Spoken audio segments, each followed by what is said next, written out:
Associate Professor, CSC Department. Today we will discuss about computer networks and OSI reference model. So generally OSI reference model is nothing but open system interconnection. So in this OSI it is a reference model. So in this we have total 7 layers. One is physical layer, data link layer, network layer, transport layer, session layer, presentation layer and application layer.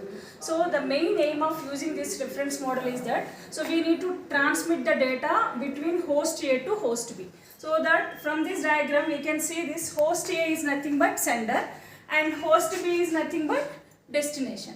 So in this we need to transmit the data between host A to host B.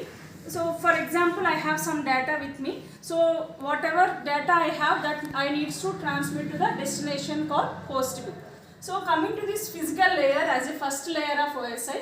So in this physical layer, we need to transmit the data in terms of raw bits. So it means that we have zeros and ones. So in a data as an input, zeros and ones we need to transmit to the physical layer of source to the physical layer of destination.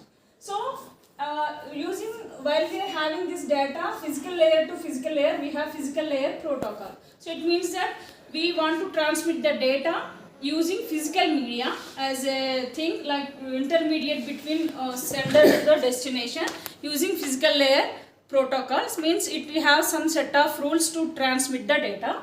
Next we have data link layer.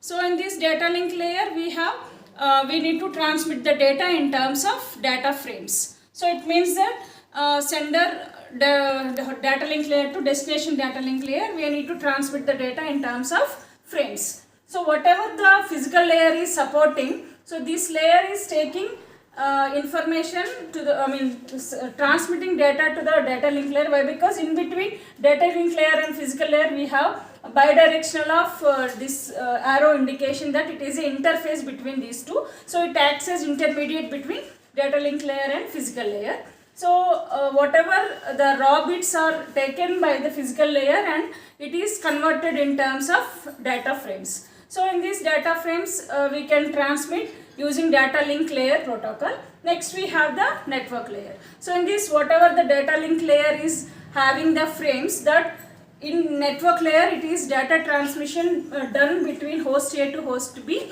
in terms of data packets. So mainly the responsibility of this data link layer, network layer is that, so it can transmit the data